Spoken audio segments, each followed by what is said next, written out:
Bonsoir, bienvenue sur la Libre Antenne, lundi, mercredi, vendredi, 21h, minuit sur metratv.org. C'est la saison 3. Comme d'habitude, bonjour à la régie, bonjour aux modérateurs, à tous les métanautes pour une soirée avec nous ce soir. Adrien Abosi. Salut Adrien. Salut. Bon bah Adrien, les gens te connaissent, avocat, conférencier, auteur de ton état. Et tu étais venu déjà ici donc pour d'ailleurs 2 émissions sur, sur Pétain qui avait provoqué, on va dire, pas mal de réactions. Et il y en a encore toujours, parce que finalement, cette affaire Pétain, j'ai presque envie de dire, elle est toujours pas soldée. Mais elle n'est pas soldée pour une raison extrêmement simple, mon cher Topa. C'est que la France a été coupée en deux en 1789, entre d'un côté les gens qui voulaient mettre les Lumières et la libre pensée comme socle de la société, et de l'autre ceux qui voulaient rester fidèles à l'ordre naturel. Tant que ce combat n'est pas fini, l'affaire Pétain n'est pas finie. Pétain et Végan, en 40, ont éteint les Lumières, si je puis dire, et ont remis en place un système qui se fondait sur l'ordre naturel. Ça, la République ne l'a pas digéré. Elle ne veut pas que ça existe, elle sait que ces pulsions-là existent encore dans le peuple de France, si tu veux. Et le combat auquel nous assistons, entre le mondialisme et les patriotes d'aujourd'hui, ce n'est que la ressucée, si je puis dire, de ce clivage-là, en vérité. C'est une mise à jour un peu de ça. Exactement, c'est une déclinaison, c'est le stade, on va parler comme Lénine, c'est le stade suprême. Et donc, il n'y a pas de raison que ça s'arrête. Puisque tout ce qui a défendu cet ordre naturel, que ce soit les rois de France ou Pétain, eh ben, il faut leur cracher dessus. Il faut les diffamer à tout prix. Et la République a besoin de falsifier, elle a besoin de diffamer, elle a besoin de salir, parce que sinon, on irait vers ces gens-là. Parce que Pétain, alors, parce qu'on a fait 2 émissions, il y a encore des choses à dire. On peut en faire 10. Voilà, parce qu'on on me dit qu'il y a une chose qu'on a très peu abordée, j'espère qu'on va justement l'aborder aussi ce soir, c'est la problématique de savoir qui a mis Pétain au pouvoir réellement.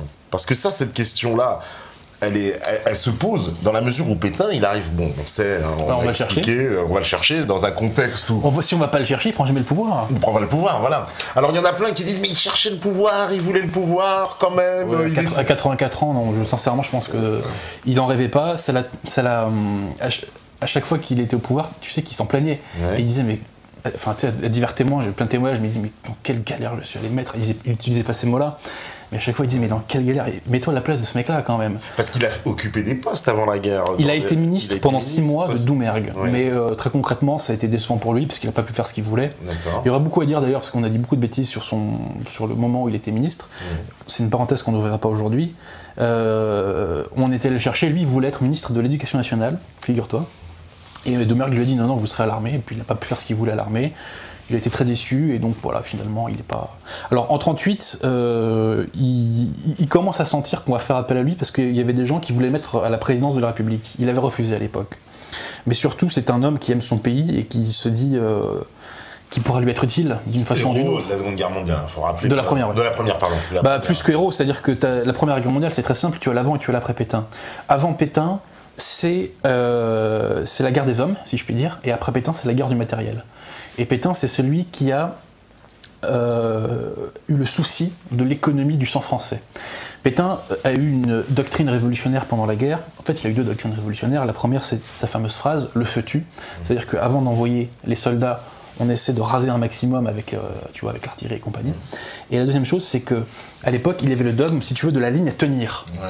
Or, Pétain lui disait, attendez, si on recule de 1 km ou de 500 mètres, ou on se décale un peu par-ci ou un peu par-là, on pourra tenir beaucoup mieux et il y aura beaucoup moins de pertes. Donc Pétain, c'est celui qui n'osait pas reculer pour mieux contenir l'assaillant, d'où la défense de Verdun.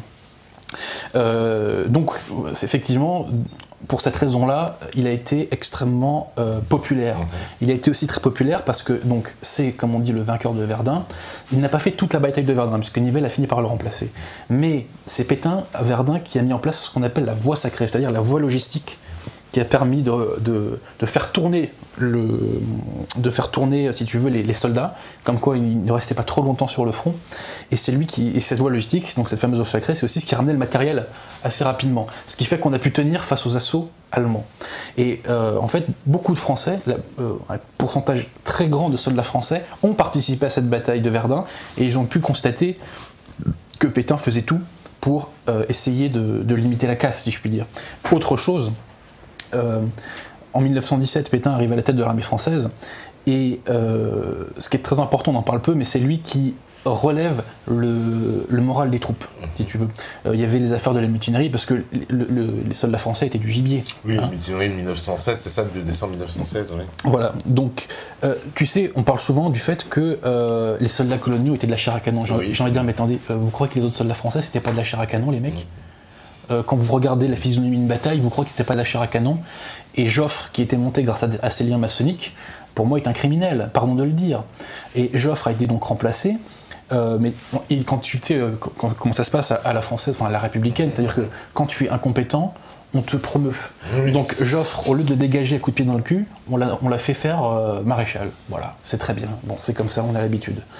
Oh, il y aurait tant été tant à dire sur 14-18, j'espère un jour pouvoir venir faire une émission là-dessus. C'est très important parce que 14-18, c'est la dernière épopée française, chronologiquement parlant. Et c'est bouleversant 14-18. Moi, je suis toujours bouleversé par les poilus. À chaque fois que je vois une gueule de poilu, je trouve qu'il a une bonne tête. Non mais les mecs ont tous des bonnes têtes, tu vois. Et quand on pense que c'est ces mecs-là qu'on a envoyés se faire massacrer, paraît-il, bon, je ne suis pas catégorique, mais paraît-il, Viviani, président du Conseil radical socialiste, aurait dit, je ne suis pas catégorique, mais je peux penser que c'est un peu vrai, nous allons enterrer la jeunesse catholique. Tu sais que le taux de mobilisation en Bretagne, donc terre très catholique, a été beaucoup plus élevé que ceux d'autres régions. Et les Bretons ont été, je crois, mobilisés pour 1/6 à peu près des troupes françaises, mais c'est 1/5 des troupes. Enfin, c'est quelque chose de cet ordre-là, si tu veux. Donc, effectivement, ce cher Pétain, héros de la Première Guerre mondiale, mais pour moi, c'est aussi un héros de la Deuxième. Et l'action qu'il a menée est encore plus courageuse parce que c'est un sacrifice. Pense à ce vieillard de 84 ans à qui on fout sur le dos cette responsabilité. Alors, comment arrive-t-il au pouvoir, Pétain? Bah, rappelons-nous, c'est que on se prend ce qu'on appelle la percée de Sedan, où là les armées françaises se font balayer en 3 jours, le front est percé, et là c'est la panique. Et donc c'est la débâcle. C'est la débâcle. Dunkerque, machin. Exactement. Les bateaux, on fait un peu. Et donc là, pour calmer la population, on rappelle Végan pour le mettre à la tête de l'armée, et on rappelle Pétain pour faire venir au gouvernement. Donc c'est une sorte de soutien moral à Paul Reynaud. Pétain. Et ensuite, que va-t-il se passer? C'est que la question de l'armistice va se poser. La problématique en juin 40, ce n'est pas poursuite des combats sur le continent ou armistice. La problématique à l'époque, c'est capitulation ou armistice. Donc capitulation, c'est un acte qui vient des armées, et donc en somme, c'est les armées qui se rendent. L'armistice, c'est une convention entre deux États qui dit on suspend les combats. Et donc Paul Reynaud, Georges Mundell et De Gaulle, qui soi-disant sont les mecs qui voulaient poursuivre la bataille continentale à tout prix, étaient pour la capitulation. Et on a tous les témoignages qui nous disent que Reynaud demandait à Végan de capituler. Et Végan trouvait que cet acte était infamant et il refusait de capituler et il voulait faire l'armistice. Et quelle est la grande différence au fond? C'est que grâce à une armistice, on a un cadre. Alors que la capitulation, tu acceptes ce que le vainqueur dit, c'est ça? C'est le droit de la conquête. Ouais. C'est ce qu'on appelle le droit de la conquête. Et les Polonais ont vu ce que c'était le droit de la conquête. 6 millions de morts à la fin, quasiment. Et c'est ce qui va se passer pour les Allemands, les Japonais à la fin de la guerre. Ça sera une capitulation. Il n'y aura pas d'armistice. On va leur dire, vous capitulez. C'est-à-dire que concrètement, ils n'ont pas pu fixer les conditions de l'après, si je puis dire. Ouais, voilà. Oui. Alors, si tu le veux bien, ce que j'aimerais faire ce soir, dans un premier temps, en fait, j'aimerais faire 2 grandes choses ce soir. Tout d'abord, expliquer aussi rapidement que possible la stratégie Pétain pendant la Seconde Guerre mondiale, et ensuite présenter quelques petits personnages peu connus, mais qui sont pourtant de très belles âmes françaises et qui ont eu des rôles assez importants. Attends, tu vas t'appuyer sur des sources comme on sait que... Ah bah oui. Il y a des sourciers qui nous regardent constamment. Des sourcistes. Ouais. Des sourcistes. Donc là, au moins, ils auront les références. Ceci étant, il est important de sourcer son boulot, mais je suis pas tout à fait bête, je sais très bien que je suis attendu au tournant, et je sais très bien que si j'ai pas des sources en béton armé, bien sûr, oui. Je vais me faire tacler. Donc... Voilà. Tu marches sur l'Everest en pente glissante. Tout à fait. D'ailleurs, on peut me prêter un minimum, enfin, on peut me faire crédit d'un minimum d'intelligence et de pas être assez bête pour venir raconter n'importe quoi. Enfin bon, c'est. Bon. Non, mais on ne promet pas que les demander les sources. Peut-être tu vas dire un truc, on va te dire les sources. Ah mais t'inquiète pas, à chaque fois que je viens m'étater sur un sujet, je ramène dans la hotte du Père Noël quelques livres. Alors, tout d'abord, pour comprendre ce qu'avait à faire Pétain, il faut comprendre la situation de la France après la défaite. Les Allemands ont placé sur la France ce que j'appelle un corset de fer. C'est-à-dire qu'ils vont entreprendre un véritable pillage de la France. Petite parenthèse, qu'il y ait eu de l'armistice ou pas, ce pillage aurait eu lieu. Bon. Que je sache, la Pologne, la Tchécoslovaquie, la Belgique et la Hollande, les Allemands ne se sont pas comportés avec doigté. Bon. Alors qu'est-ce que c'est que ce corset de fer? Tout d'abord, ils vont nous imposer des frais d'occupation absolument exorbitants, l'équivalent de 400 millions de francs de l'époque par jour. Ensuite, ils vont nous imposer un traité commercial au terme duquel il reviendrait au Trésor français de payer les exportations françaises vers l'Allemagne. Donc tu imagines. Ensuite, cette fameuse ligne de démarcation qui va couper en deux non seulement la France, mais les circuits économiques. Donc tout va être désorganisé. En plus, on va avoir un problème parce que les Anglais vont faire un blocus sur la France suite à l'armistice. Et j'en oublie un, me semble-t-il. Oui, il y a le problème du ravitaillement qui va se poser puisque les Allemands sont maîtres des matières premières dans toute l'Europe. Et enfin, dernier point qui va contribuer à notre pillage, c'est un taux de change inique, totalement artificiel, que les Allemands vont mettre vont installer en France. Soit dit en passant, les Américains feront la même chose en Afrique du Nord quand ils débarqueront. Allez, parenthèse fermée. Et nous, on fera la même chose avec le franc CFA après. Alors ça, je connais mal le dossier, mais ma foi, c'est bien possible. Donc, si tu veux, il y a un risque d'asphyxie. Il y a un risque d'asphyxie, et concrètement, l'économie est arrêtée. Le ravitaillement, nous, on a l'habitude d'avoir des frigos pleins, mais à l'époque, c'est pas le cas, si tu veux. Et très concrètement, les Français, ils ont eu faim pendant la guerre, et ils ont perdu, je crois, en moyenne 10 kilos. Il y a une statistique comme ça. Et l'une des plus grande réussite du régime de Vichy, pardon de le dire, je vais blasphémer, je m'excuse, mais c'est d'avoir assuré le ravitaillement de la population française et de faire qu'elle ne crève pas de faim, quoi. Bon. Mais donc, nous avons ce corset de fer. Et va naître donc la collaboration. Qu'est-ce que c'est que la collaboration? Il va y avoir des négociations au sein de ce qu'on appelle la commission de Wiesbaden. C'est donc la commission d'armistice à laquelle on envoie une délégation française pour aménager les conditions d'armistice. Avec les autorités allemandes. Le problème, c'est que les Allemands sont très secs et qu'en gros, on n'obtient pas grand-chose dans ces négociations. Donc, on va lancer ce chiffon rouge de la collaboration. Et qu'est-ce que c'est que la collaboration? C'est une politique de couverture pour alléger le poids de l'occupation, donc pour faire diminuer les frais d'occupation, etc., etc., etc. Mais derrière cette politique de collaboration, dite de collaboration, et tu verras à quel point elle était collaborationniste quand je te parlerai du ministre de Pétain, Yves Boutillier, qui a fini de déporter, il s'est fait déporter fin 1943. Derrière ça, Pétain avait une politique, je dirais, diplomatico-militaire. Elle est très simple, elle repose sur 4 piliers essentiels. Le premier pilier, c'est d'empêcher les Allemands d'aller en Afrique du Nord. Le deuxième pilier, c'est d'alimenter un maximum l'amitié franco-américaine. Le troisième pilier, c'est de conserver la virtualité de l'alliance franco-anglaise. Et le quatrième pilier, c'est la reconstruction de cette fameuse armée d'Afrique, dont mon contradicteur me disait qu'elle n'était pas pétiniste. Tu vas voir à quel point elle n'est pas pétiniste. Je vais faire une petite citation issue de ce que j'ai le bouquin avec moi, le Paxton. Il est là. Ah, il est là. Alors c'était la première thèse de Paxton. Alors Paxton, un des plus connus. Agent américain sans doute. Alors Paxton, que nous dit Paxton sur la fameuse armée d'Afrique? Alors avant de te lire cette citation de Paxton, je précise que Pétain envoie Weygand en Afrique du Nord en septembre 1940. Weygand va refaire cette fameuse armée d'Afrique. Comment va-t-il la refaire? Il va l'organiser. Ensuite, il va camoufler du matériel aux commissions d'inspection allemandes et italiennes. Il va faire des plans de mobilisation clandestine et il va faire même des créations d'armes artificielles. Ensuite, on va essayer de négocier avec les Allemands pour renforcer les troupes de l'Empire au motif de protéger l'Empire contre les Anglois. Alors, que nous dit ce cher Paxton sur l'armée d'armistice et l'armée d'Afrique? Il nous dit ceci. L'armée d'armistice fut une des racines de l'armée française de la libération. La très pétainiste armée d'Afrique a été projetée dans la guerre contre l'Axe par le débarquement allié en Afrique du Nord, le 8 novembre 1942. Après une période d'hésitation pendant laquelle ses chefs espèrent, par leur neutralité, épargner à Vichy une occupation totale du territoire métropolitain par les Allemands, elle contribue de manière décisive à la victoire alliée de mai 1943 en Tunisie. Fusionnée non sans difficulté avec les unités non moins nombreuses des forces françaises libres, et des forces françaises de l'intérieur, elle participe brillamment aux campagnes d'Italie, de Normandie et de Provence, libère Paris et poursuit l'ennemi jusqu'en Allemagne et en Autriche. Le général de Lattre de Tassigny, un ancien de l'armée d'armistice, représente la France à la cérémonie de la capitulation générale allemande à Berlin le 8 mai 1945.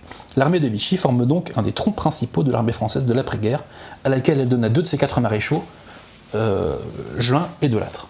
Donc là, messieurs, c'est Paxton. Qu'est-ce que vous voulez de plus?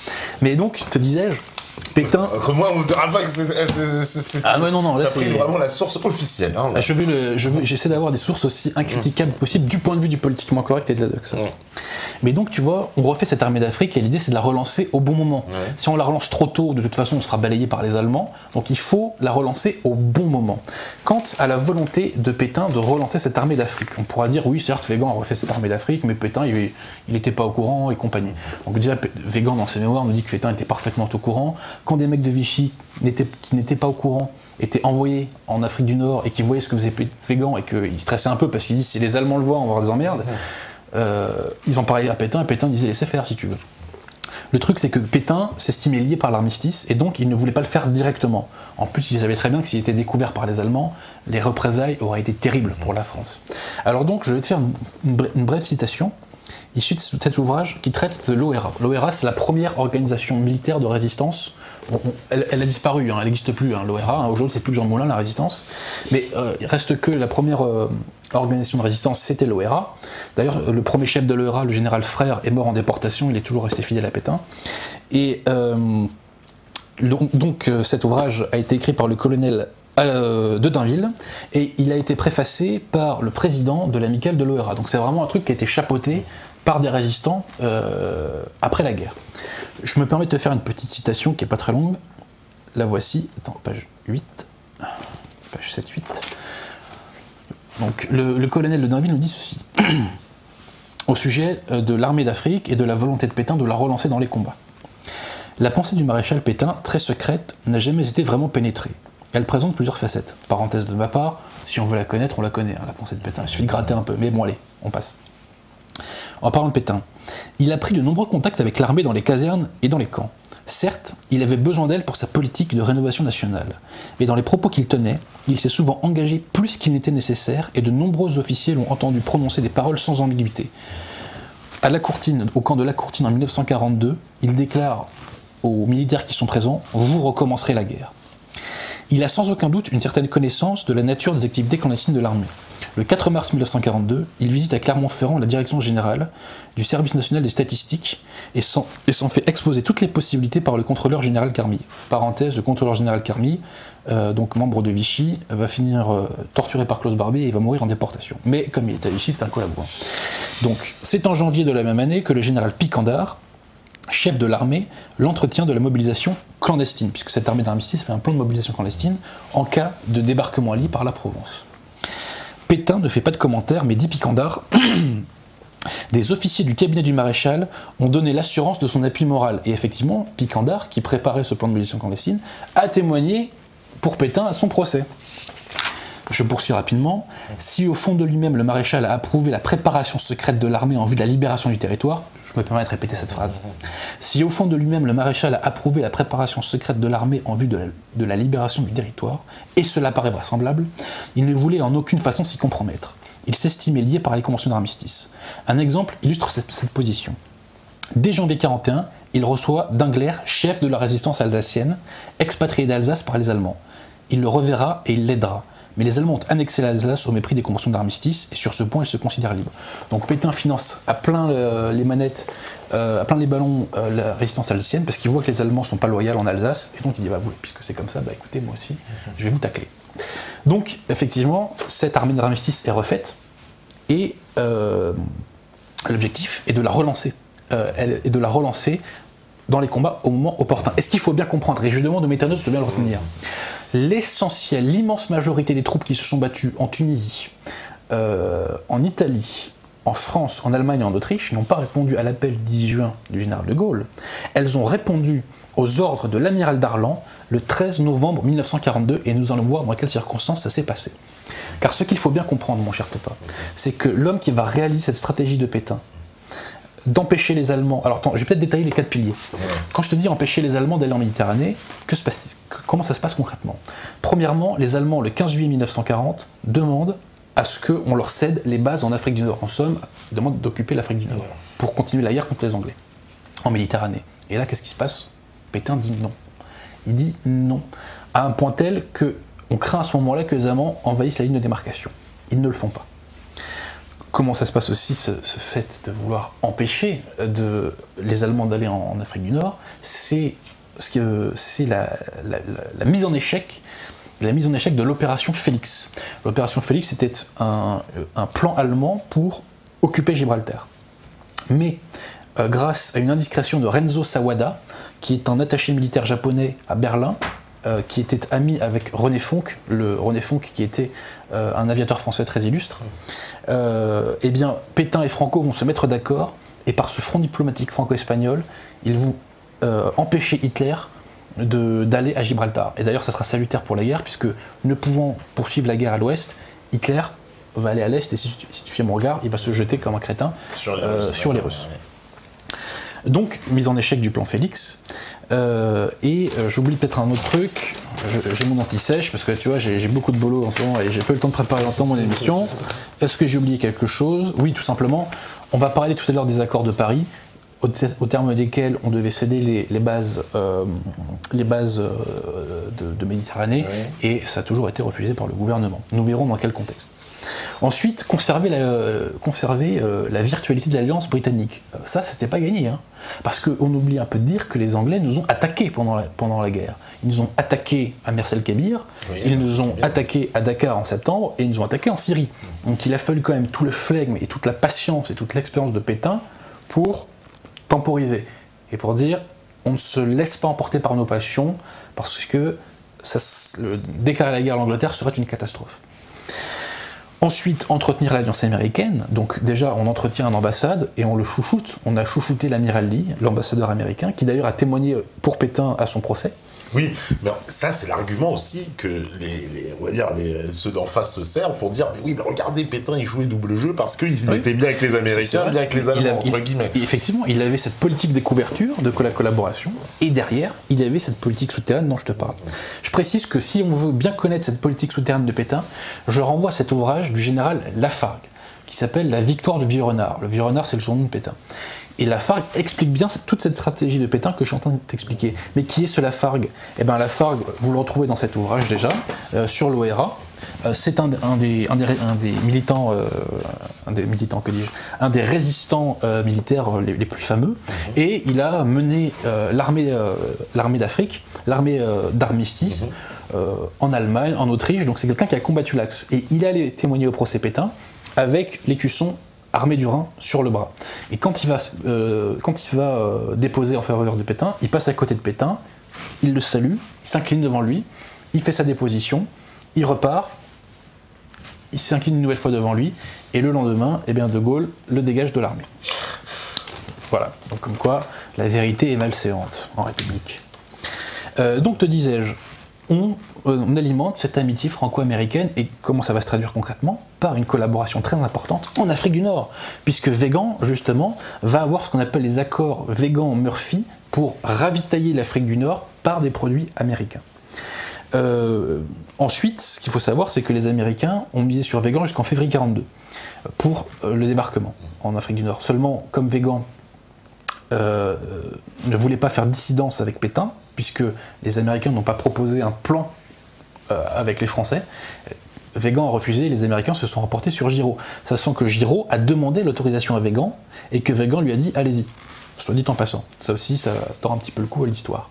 Je précise aussi que pour conserver la virtualité de cette alliance avec l'Angleterre, je suis un peu désordonné, pardonne-moi, les Allemands me reviennent au fur et à mesure, il y a eu des accords secrets franco-britanniques. Accord Rouget-Churchill, accord Halifax-Chevalier et accord Eccles-Marshall. Bon. Ensuite, donc, je pense que j'ai développé à peu près donc, les 4 piliers centraux, j'étais clair. Ouais, donc, empêcher les Allemands de la Méditerranée, conserver l'alliance anglaise, conserver l'amitié américaine, et refaire cette armée d'Afrique pour la relancer au moment opportun. Je précise aussi que Weygand a permis à un très grand nombre d'agents secrets américains de venir en Afrique du Nord pour leur permettre de préparer le débarquement. Et les Allemands, qui n'étaient pas tout à fait stupides et qui avaient une Gestapo qui était hélas assez efficace, l'avaient remarqué, et ils ont mis la pression à Vichy en permanence pour les dégager, pour les retirer, et Vichy a toujours refusé, soit dit en passant. D'ailleurs, les Allemands, les espions allemands ont du fil à retordre j'espère que tout va pas se péter la gueule, ont eu des fils à retordre parce qu'il y avait des services de contre-espionnage vichistes, et tu sais que Vichy a traqué les espions allemands. Si vous voulez en savoir un peu plus, lis cet ouvrage de Paul Payolle, qui faisait partie du contre-espionnage français de l'époque. Il explique comment étaient attaqués, persécutés, voire assassinés les espions allemands. Qu'ils soient de nationalité française d'ailleurs, ou allemande, ou italienne, ou tout ce que tu veux. Voilà, ça tombe pas merveilleux. J'en vois un peu vite là, pardonne-moi. Mais donc nous avons cette stratégie. Mais pour comprendre la mise en œuvre de cette stratégie, il faut s'intéresser à un homme qui s'appelle l'amiral Darlan.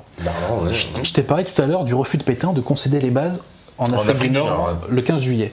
Là, coup de stress à Vichy, on se dit putain, là on est peut-être allé un petit peu fort, là ils vont réagir en face. Et donc on imagine l'hypothèse de l'invasion de la zone libre. Que va-t-il se passer le 4 août 1940? Retenez cette date, chers métanotes. Le 4 août 1940, Darlan est convoqué par Pétain dans son bureau. Et il lui donne une mission capitale qui est qu'en cas d'invasion de la zone libre, il devra partir avec la flotte, lui, Darlan, le chef de la flotte, il devra partir avec la flotte dans l'Empire et relancer l'Empire dans la guerre contre l'Axe. Tu vois l'idée? Donc cette mission va être en quelque sorte officialisée, même si ça ne sera pas écrit comme ça, puisque Darlan va devenir, au mois de février 1940, d'une part vice-président du Conseil, et c'est lui qui va être à la tête du gouvernement jusqu'en avril 1942, mais surtout, il va devenir le dauphin de Pétain, c'est-à-dire qu'en cas d'empêchement de Pétain, c'est lui le patron. Donc il est le numéro 2 officiel de Vichy. Voilà. Donc Darlan a cette mission, mais soyons très clairs, Darlan, pendant un moment, ne croit pas à la victoire des Alliés. Ça ne veut pas dire qu'il croit à la victoire de l'Allemagne, ça veut dire qu'il pense qu'il y aura une paix de compromis à la fin. Et donc, Darlan, dans un premier temps, va relancer cette politique de collaboration, de couverture pour, si tu veux, élargir, desserrer ce corset de fer. Et il va y avoir ces fameux accords de Paris. Que va-t-il se passer? Tout d'abord, il y a une révolte en Irak contre les Anglais. Les Allemands vont demander à Darlan si on peut utiliser les aéroports français en Syrie. Darlan est dans un premier temps hésitant, mais il est convaincu par Abetz, qui est l'ambassadeur allemand en Allemagne, de le faire.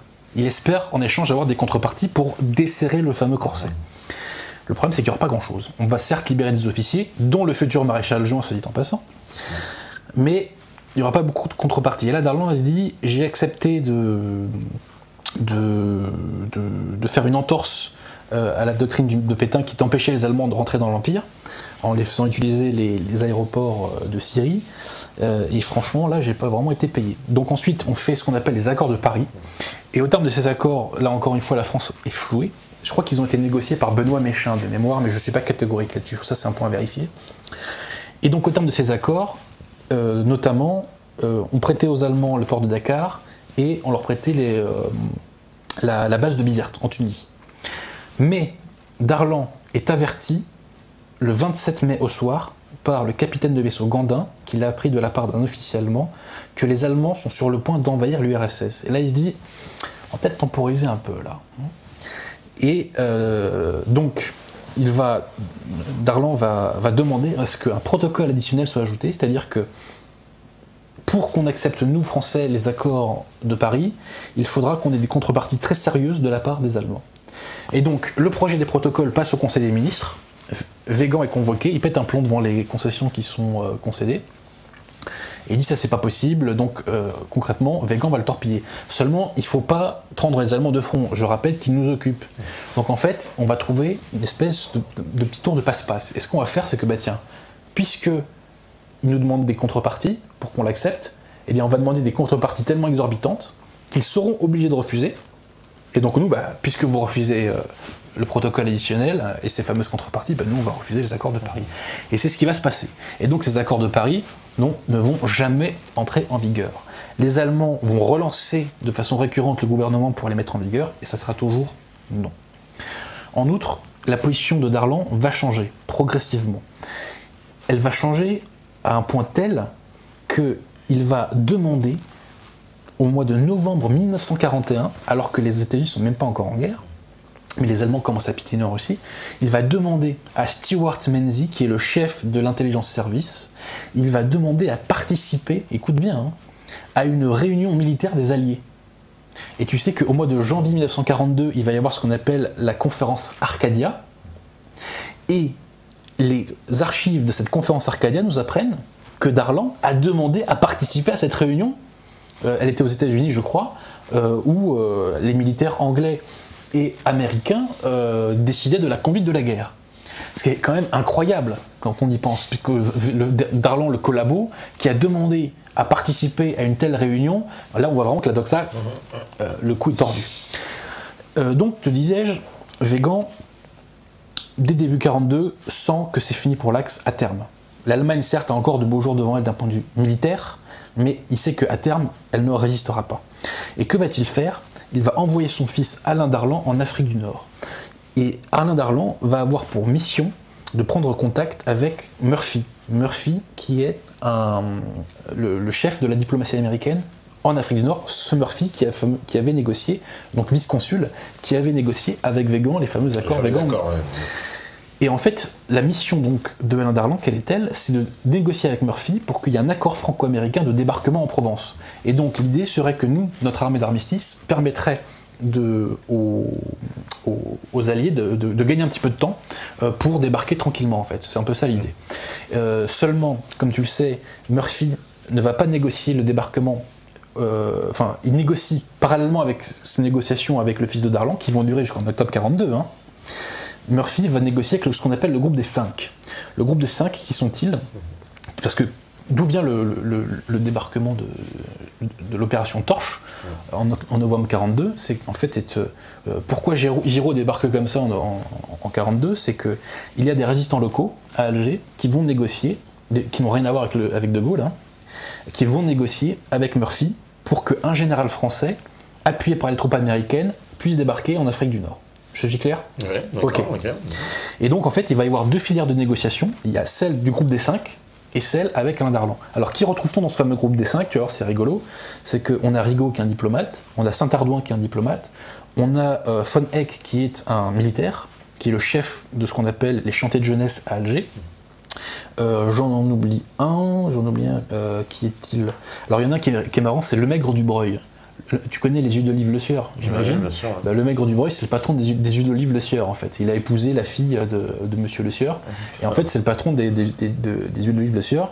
Au demeurant, il était à l'Action française et il était cagoulard. Et j'en oublie un, eh bien, il me le pardonnera celui que j'oublie. Ah si, il est très important, c'est Dastier de la Vigerie. Parce que Dastier de la Vigerie a deux frères. Un de ses frères est le chef du groupe Libération, qui est un des mouvements les plus importants de la résistance de zone sud. Et un autre de ses frères, François, est un général qui est avec De Gaulle. Donc il y a ce groupe des 5 qui va négocier le débarquement avec Murphy, et c'est au dernier moment que la piste d'Arlan pour le débarquement va être enterrée. Donc, te disais-je, Darlan progressivement sait que les Alliés, voilà, ils vont gagner. Et, au mois de septembre 1942, Darlan étudie toujours ce plan de mobilisation clandestine en cas de débarquement allié en Provence. Et d'ailleurs, là, ils n'ont pas été très francs du collier, nos amis américains, puisque Murphy avait assuré à Darlan qu'il n'y aurait pas de débarquement dans l'Empire ou en Provence sans autorisation préalable du gouvernement français. Et là, on n'a jamais eu cette autorisation préalable. C'est dommage, ça aurait changé le cours de l'histoire si Darlan et Murphy s'étaient mis d'accord. Et les Américains, d'un point de vue plus large, s'étaient mis d'accord. Alors ensuite va arriver ce fameux débarquement. Le premier Français averti de ce débarquement, qui est-il? C'est le colonel Rivet. Le colonel Rivet, c'est le patron des services secrets de Vichy. Pourquoi est-il au courant? Parce que les services secrets de Vichy vont avoir des liens constants avec l'intelligence service. Et l'intelligence service leur faisait confiance à un point tel qu'il leur avait évoqué ce fameux débarquement dont De Gaulle, lui, n'était pas averti, soit dit en passant. Rivet va parler de ce débarquement, de l'imminence du débarquement, à un ancien ministre de Pétain, le général Bergeret. Le général Bergeret était ministre de l'ère de Pétain de juin 40 à avril 42. Et c'est lui qui a remis en place, si tu veux, on en reparlera tout à l'heure, l'aviation, une aviation de guerre pour cette armée d'armistice et cette armée d'Afrique, aviation qui reprendra les combats plus tard contre l'Axe. Il faut lire la déposition du général Bergeret au procès Pétain, parce que là tu traverses une faille spatio-temporelle. Hein. Mais bon. Un jour peut-être reviendrai, je vous la lire. Et donc Bergeret, qui lui aussi est en contact avec l'intelligence service, parce que si tu veux, les services secrets de l'armée de l'air sont eux aussi en contact très rapproché avec l'intelligence service. Donc les anglo-saxons ont confiance en Bergeret. Donc Bergeret apprend l'imminence donc de ce débarquement. Et Darlan, lui, à ce moment-là, est en Afrique du Nord. Pourquoi est-il à Alger? Parce que son fils, qui donc était envoyé à Alger, tombe malade, il a une poliomyélite, je crois, qui va le paralyser, si tu veux. Et donc, on pense à ce moment-là que son fils va mourir, et Darlan va voir son fils parce qu'il a envie d'être près de lui pour ses derniers moments. Et donc, Darlan est là, et Bergeret arrive, il va voir Darlan, et il lui dit amiral, les Anglais, les Anglo-Saxons vont pas tarder à débarquer, il faut s'y préparer, il faut avertir le maréchal, etc. etc. Darlan l'envoie un peu bouler, si tu me permets l'expression. Pourquoi? Parce qu'il avait vu Murphy quelque temps avant, et rappelle-toi, Murphy lui avait dit, ne vous inquiétez pas, nous, on ne débarquera pas tant qu'il n'y aura pas votre accord. Et en plus, il laissait supposer que le débarquement aurait lieu au printemps 43. Donc Darlan l'envoie un petit peu bouler. Mais, comme tu le sais, le 8 novembre, eh bien, arrivent les troupes alliées. Elles débarquent. Et à ce moment-là, eh bien, les troupes françaises vont tirer sur les troupes alliées. Officiellement, c'est un scandale absolu que les Français, à ce moment-là, tirent sur les troupes alliées.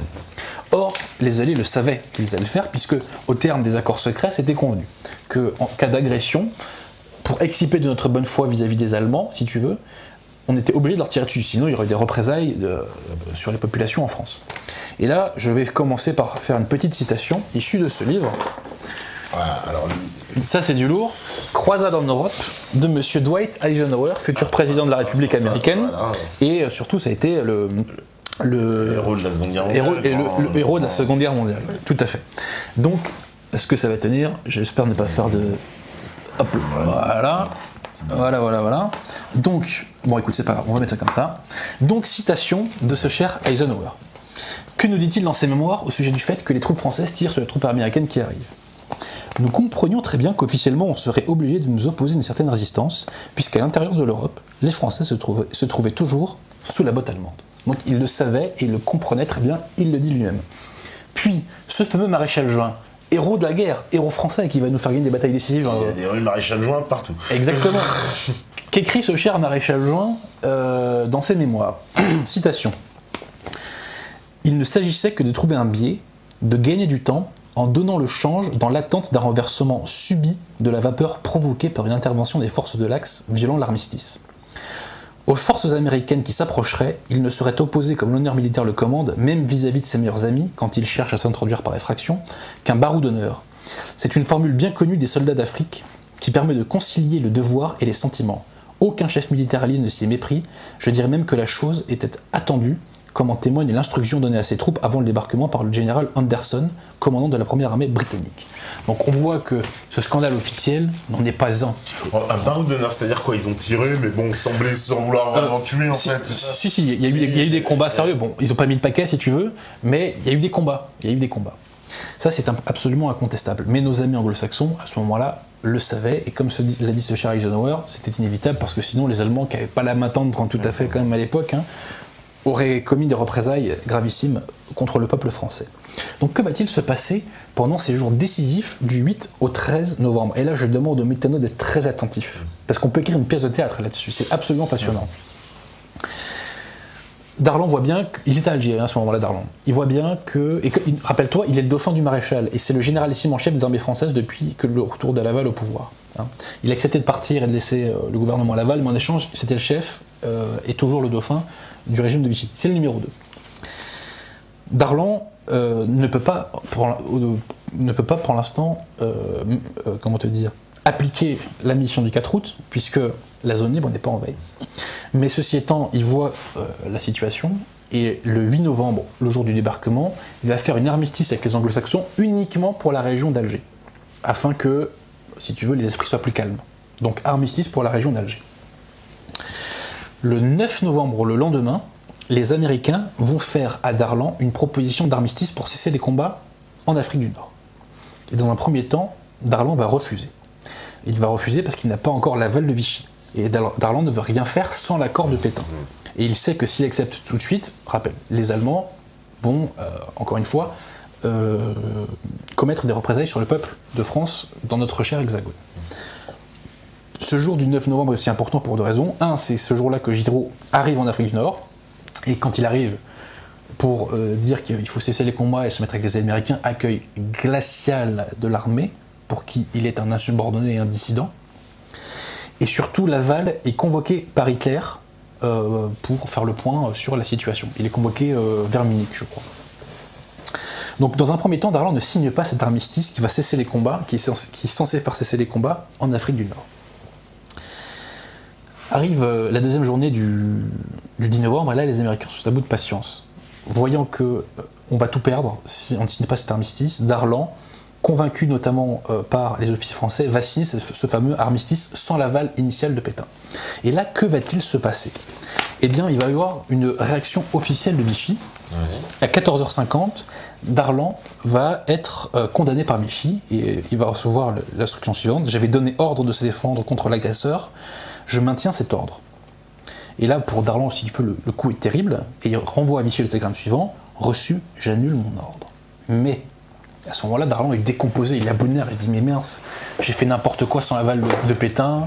Enfin voilà quoi, pour lui, si tu veux, le monde s'écroule. Mais quelques temps après, il va recevoir un télégramme secret, un premier télégramme secret, parce qu'il va en recevoir plusieurs. D'où vient ce télégramme secret? Il vient de la marine. La marine disposait d'un seul, je ne sais pas quel est le terme technique, mais en gros c'est d'une seule ligne télégraphique, la seule qui n'était pas contrôlée par les Allemands.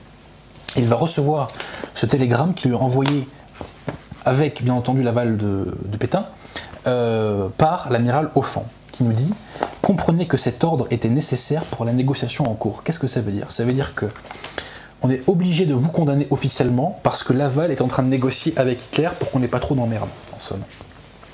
Donc là, Darlan est en partie requinqué. Mais surtout, on commence à entendre, il commence à se dire que c'est Fénard notamment qui le dit à Murphy, il dit mais vous savez, il dit pas pourquoi pour l'instant Fénard, il dit vous savez, si les Allemands envahissent la zone libre, Darlan retrouvera toute sa liberté pour agir. Rappelle-toi de la mission des 4 qu'il faut toujours avoir en arrière-plan.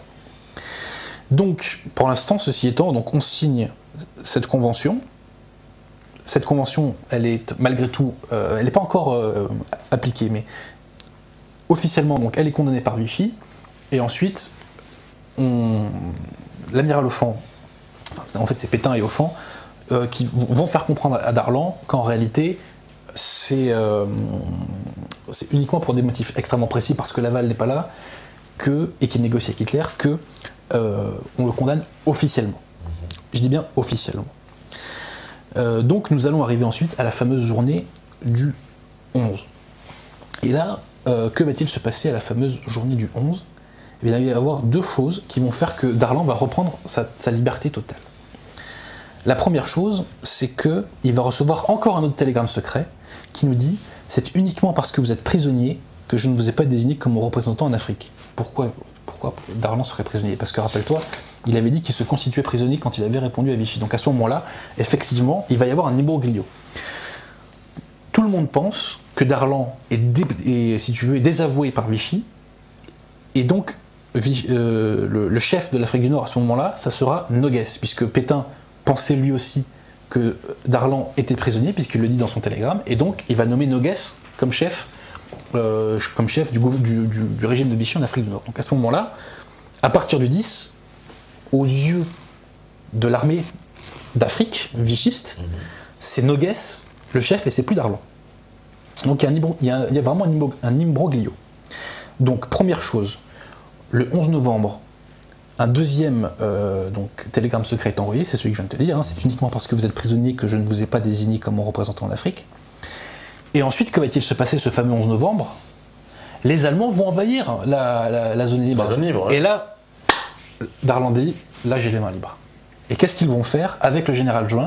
Ils vont donner un premier ordre pour relancer l'armée contre les forces de l'Axe qui combattent et qui arrivent par la Tunisie. Quel est cet ordre? Ordre du général Juin de repousser les Allemands. Dès réception du présent ordre, la position de neutralité vis-à-vis de l'Axe cesse. Toute tentative d'intervention des forces de l'Axe en Afrique du Nord doit être repoussée par la force.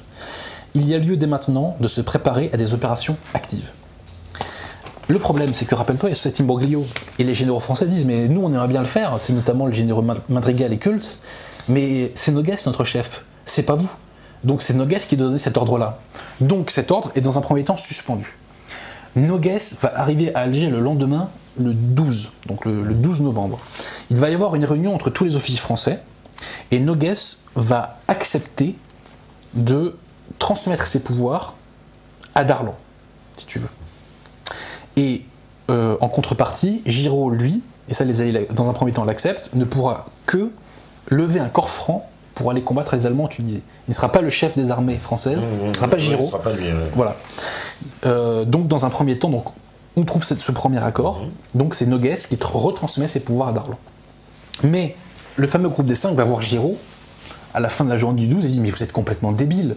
Nous, on négocie pour vous, pour que vous soyez le chef des forces alliées, et vous vous réduisez à être simplement le chef d'un petit corps franc. Mais vous êtes complètement cinglé.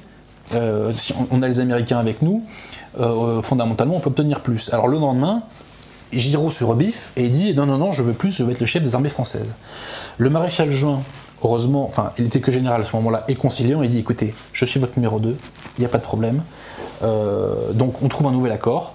Donc c'est Darlan qui reste le chef en Afrique du Nord. Giraud est le chef de l'armée française. Juin est le numéro 2. Et il est convenu que De Gaulle, en revanche, ne rejoindra pas l'Afrique du Nord. Donc, c'est-à-dire quoi, Giraud, tout ça? Pourtant, on dit toujours que Giraud, il était piloté par De Gaulle, alors je comprends pas. Ça, c'était après. Ah, d'accord. Mais tu verras, j'y arriverai. Mais donc, on trouve ce fameux accord le 13 novembre, et à ce moment-là, tout le monde est d'accord, en Afrique du Nord, et Darlan redonne les ordres pour combattre les Alliés. La puissance de l'Axe. La puissance de l'Axe. La puissance de l'Axe. Et dès le 19 novembre, le choc entre l'armée d'Afrique, cette fameuse armée d'Afrique vichiste, et les forces de l'Axe aura lieu. Mais ce qui est très important le 13 novembre, et ça je demande aux métanotes de bien le retenir, c'est que, en fait, le 12 novembre, Noguès avait donc envoyé un télégramme à Vichy pour dire d'une part, je transmets mes pouvoirs à Darlan, et deuxièmement, il ne faut pas, enfin je vous suggère, parce qu'il suggère seulement à Pétain, il suggère à Pétain de ne pas remettre en cause le sens des négociations avec les Américains. Sachant qu'à ce moment-là, rappelle-toi, le 11, on avait déjà donné des premiers ordres pour aller au combat. Donc on voit ce que ça veut dire. Et le 13 novembre, Pétain va envoyer, via toujours l'amiral Offand, un nouveau télégramme dans lequel il y a notamment cette formule « accord intime ». En entier, le télégramme nous dit, là je ne l'ai pas sous les yeux, c'est accord intime, mais décision officielle soumise à l'autorité occupante, je crois, quelque chose comme ça. Et ce qui est très important, chers métanotes, bon déjà, ce télégramme est incontestable parce que vraiment, il y avait vraiment un très grand nombre de témoins qui l'ont. Mais un historien qui s'appelle donc Hervé Couteau-Bégari a fait une biographie de Darlan.